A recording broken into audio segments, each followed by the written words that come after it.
Bom dia, boa tarde. Meu nome é Leão Campos, e sob a orientação da professora Letícia Freitas Guimarães, vou estar falando sobre a análise textural quantitativa dos depósitos piroclásticos da Ilha de Trindade. O contexto geológico da ilha, ela se localiza a cerca de 1.140 quilômetros da costa e representa a atividade vulcânica mais recente no território brasileiro. Ela corresponde à parte emersa da cadeia submarina Maria Vitória Trindade e está associada à zona de fratura homônima que expressa essa migração da crosta oceânica sobre a pluma de Trindade. Ela ocorreu, essa atividade vulcânica, desde o Pleistoceno inferior ao Pleistoceno médio e formou 5 unidades da base para o topo: complexo Trindade, formação desejado, formação Morro Vermelho, formação Valado e formação Paredão. O complexo Trindade, que é o nosso alvo de estudo, ela tem uma datação de 3,9 a 2,5 milhões de anos, representa o maior volume de rochas expostas na ilha e é interpretado como a base das sucessões vulcânicas mais jovens. Essas sucessões piroclásticas são constituintes de intercalações de lapilitufo nefilinítico, tufo-brecha, lapilistone fonolítico e tufo-brecha com grandes quantidades de piroclástico, cognatos, fragmentos de cristais e xenólitos. Essa caracterização dos eventos explosivos e dos processos de fragmentação magmática ainda se encontra em aberto.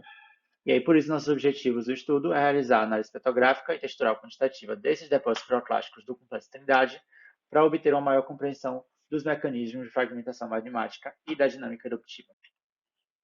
As etapas constituintes do projeto são o estudo com contexto geológico, descrição mineralógica, fotomicrografias, o MEV, né, microscopia eletrônica de varredura, para poder fazer a confecção dos contornos desses piroclastos, para poder fazer as análises quantitativas de tamanho e parâmetros de forma.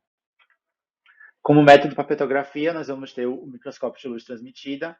Foram descritas 6 lâminas, todas elas da unidade alvo de estudo, o complexo Trindade. Apenas uma delas era efusiva, o resto tudo piroclástica. As fotomicrografias que tiramos foi com a utilização de uma câmera digital acoplada a esse microscópio petrográfico. Com as fotomicrografias foi montado o fotomosaico a partir do software Microsoft Eyes. Para análise textural foi utilizado o MEV, o microscópio eletrônico de varredura, a microscopia eletrônica de varredura, que foi feita no LAMUNI, que é o Laboratório Multiusuário de Microscopia Eletrônica, lá na UFBA, no Instituto de Física Nuclear. Foi imaginada 4 lâminas, todas elas da unidade de alvo. E com isso foi feito o contorno dos clastos, dos piroclastos, a partir do CorelDRAW. Para análise textural e obtenção de tamanho e parâmetros de forma, vai ser usado o ImageJ.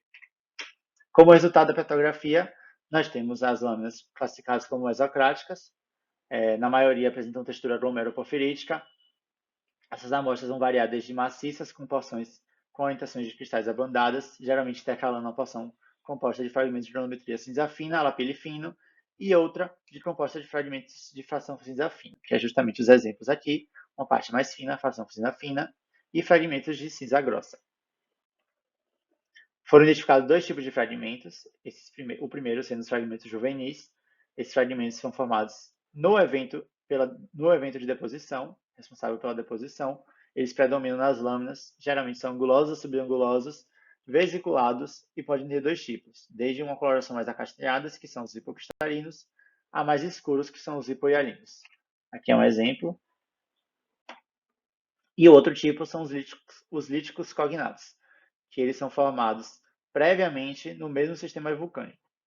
Essa possui uma coloração mais acinzentada, são maciços, não vesiculados, alocristalinos, microporfiríticos e arredondados. Aqui são exemplos. Em relação à composição, podemos identificar piroxênio, anfibólio, feldspatos, nefelina, sodalita, minerais opacos, biotitas e às vezes olivina. Geralmente esses cristais são euédricos ou subédricos, podem apresentar, por vezes, um soldamento composicional, texturas de desequilíbrio ou ainda alterações.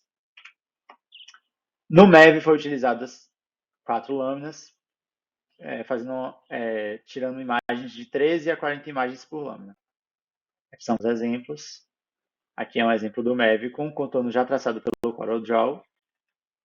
As análises texturais ainda estão em andamento, as análises de tamanho e forma. E como conclusão, nós podemos concluir que os piroclastos presentes ocorrem em intervalos granulométricos mais finos, o que sugere eventos eruptivos com fragmentação magmática eficiente.